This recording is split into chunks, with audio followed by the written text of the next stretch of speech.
Butker trying to line this up. Winchester will snap it. Colquitt will hold it.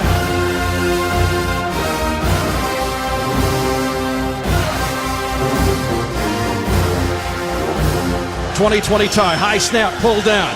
Butker's kick is out, it is right down the boulevard! It's good! And the Chiefs take a 23-20 lead with 4 seconds left in regulation. And Harrison Butker kicks some, you know what?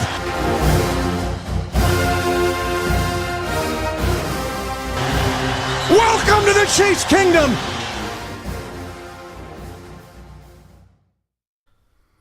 How's it going, Chiefs Kingdom? You're listening to the Arrowheads Abroad podcast with myself, Brad Simcox, the Arrowheads Abroad Supremo himself, Tom Childs, and backing us up at safety is Dave Barnett. This guy. We're trying to act the fool at the minute because we're trying to record this on video. We've got our techie guy on it, Dave. So it's probably not going to work, is it? Probably not going to work now because we've tried it a few times now. Yeah, 2 hours now? We've been trying 2 hours, I think it might have been, yeah. Yeah. As I was saying on one of our previous edits before we had to cut and start again, it's really painful watching you work on a computer, Brad. I'm not going to lie, because you're like Grandad Simcox. Like a dinosaur. Yeah. It really Take is. a screenshot, Brad. I don't know how to do that. What's a keyboard again? Yeah. If Dave ever leaves us, we are well and truly screwed, because I'm not the brightest on a computer, but you are just something else. Like I imagine in school you had typewriters as opposed to computers. Yeah, we had chalk and a blackboard, chalk and a slate. That's what we had. I'm checking that. I'm a bit nervous at the minute because there's lots of things happening in my house. The cat's wandering in, the kids wandering in, all that kind of thing. And it's all being recorded for everyone. So I'm a little bit on edge. The Arrowheads Abroad After Dark. You're trying to push this After Dark thing, Dave. What are your plans on this After Dark podcast? No idea. Honestly, got no idea. I just think it'd be hilarious, whatever it was. We'll figure something out. Yeah. Okay, we'll figure something out for the After Dark podcast for our... Try not to be too scared, kids. Our seedy viewers. Looking at you, Clive. Right, okay. I didn't mean it, Clive, honest. I'm sorry. A bit of Clive. It's a bit of a bonus podcast, actually, because this week we've heard the news that Bob Sutton has finally gone. It's finally over. Forever. The reign of Bob Sutton is no more. The pain is now. gone. Well, we say that, but now we're anxiously waiting to find out who Andy Reid's going to select as the new defensive coordinator. Is it going to be his mate from down the pub, or is it going to be somebody who he's actually got good credentials? Mate from down the pub. Mate from down the pub, yeah. Imagine that conversation. Andy Reid walks into a bar. Drinking Man says, pint. "Can I be DC?" Yeah, that's fine, mate. It's your round. Is that the way it works? That's how it works, mate, yeah. They use beer mats to do X's and O's. Like, yeah. I'm taking this literally, by the way, this man down the pub thing. All right. But no, you are right in what you are saying. There's been rumours around that Andy Reid's going to go for one of his guys because we know he's a loyal character. And so there are rumours going around about the likes of Steve Spagnolo, who has had an up and down career as a DC, to say the least. Obviously, the highlights of being with the Giants when they managed to dismantle Brady in the playoffs. Yeah. But later in his career, he's obviously gone downhill a little bit.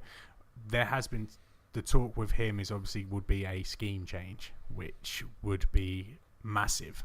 It would be a huge, huge deal for the Chiefs to switch scheme at this point, because you're not only talking about a scheme change. There's going to be a mass personnel change as well. And some could argue that this is now the time to do it because the defense has never really been worse than this. So why not go ahead and do it now? Because it surely can't get any worse than this season. But a scheme change would come with growing pains. There would have some painful decisions to make, some tough decisions to make on personnel, especially with like the likes of Justin Houston and D Ford, and see where they would fit in. It might be fitting to some other players, the likes of Anthony Hitchens, who has excelled in a 4-3 scheme before, but it entirely depends on whether Andy Reid's willing to take that risk and move to a 4-3 scheme, or whether he wants to go new and go stick with the 3-4 and work with the personnel that he's currently got. How long would it generally take to change from a 3-4 to a 4-3? Would you have to waste a season basically? I mean, honestly, it's going to depend on the personnel you've got in place at the minute anyway. For us, you kind of... It's sort of 50-50. There's some guys that would probably fit quite well into a 4-3, but there's probably other guys that would maybe struggle. So, what's happening? Don't do that. I don't like it. No, it's weird. It's like that. Just looking at Dave. Yeah.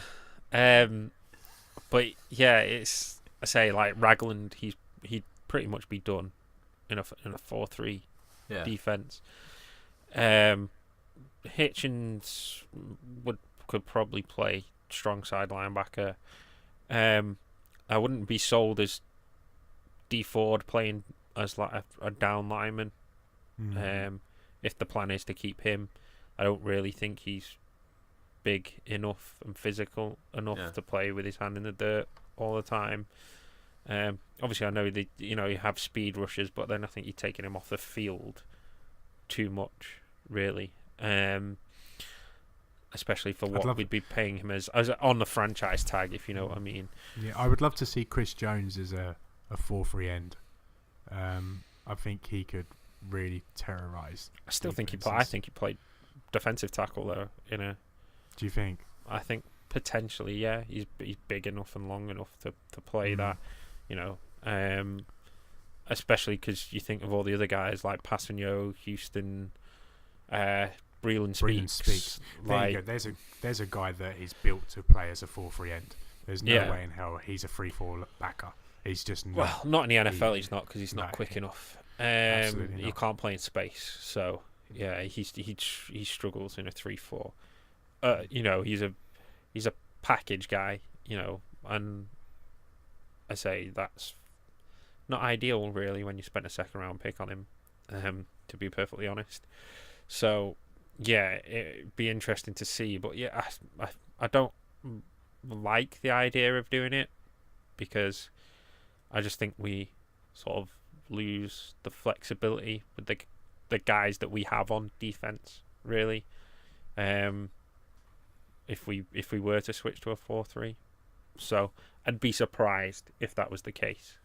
Yeah, maybe it's that drastic thing that we need though to sort this defense out. Could be. Just you don't see 4-3s very much in the NFL anymore.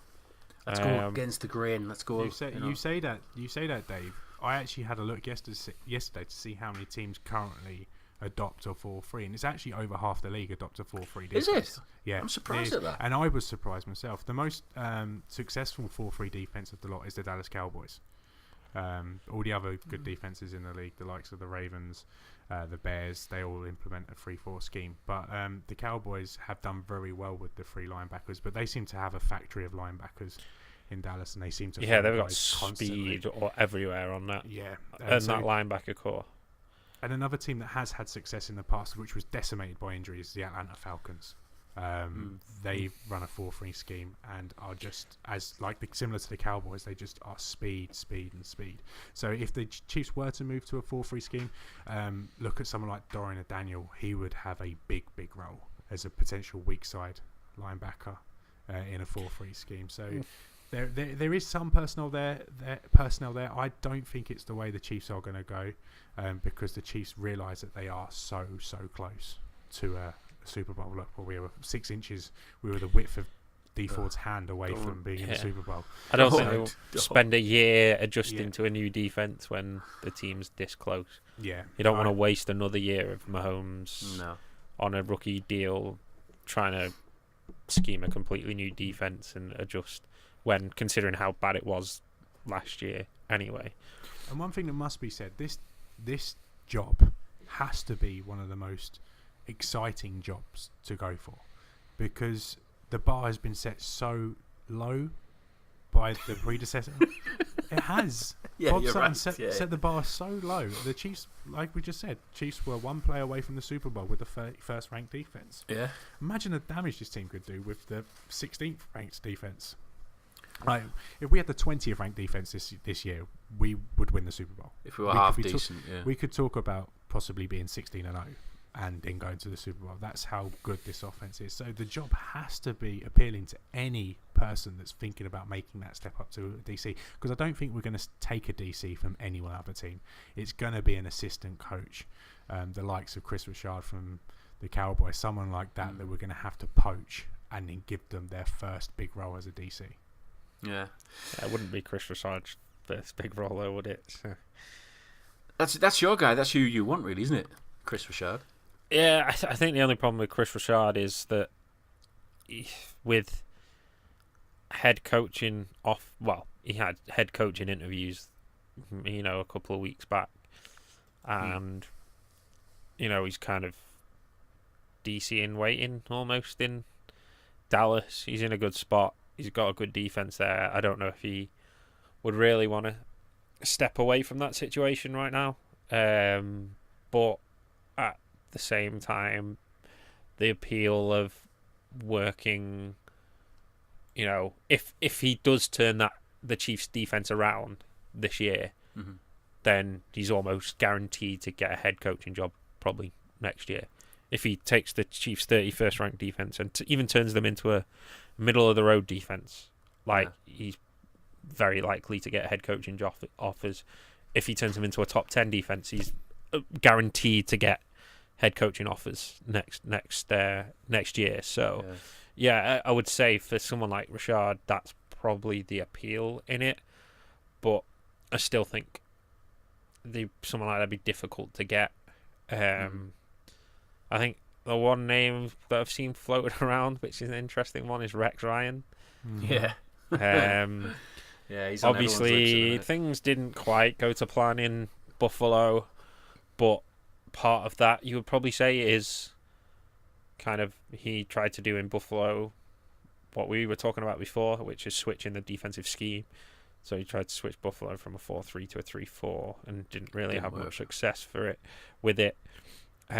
Because prior to Buffalo, the Baltimore defenses he had were very, very good, and his Jets defense carried Mark Sanchez to 2 FC Championship games. Yeah. But so yeah, he's got something to prove, then, hasn't he, Rex Ryan? He's to come back and maybe slot straight into this team. I love Surely him personally. he would take it, wouldn't he? he also really, really wants to beat Bill Belichick. Yeah, really badly. I love the guy. People are saying, "Oh, will Bob Sutton come from a similar sort of school?" Well, yeah, a little bit, but that's just purely you're looking at teams. Maybe that's about the only comparison there. Yeah, they both run a 3-4, but Rex Ryan's 3-4 scheme is a million times more aggressive than. Yeah, and that's what we need. We have personnel there to be aggressive. We're so good on the edge, and we've got likes of Chris Jones. Why not back them up with some other pass rush? Why not send corners on blitzes, send safeties on blitzes?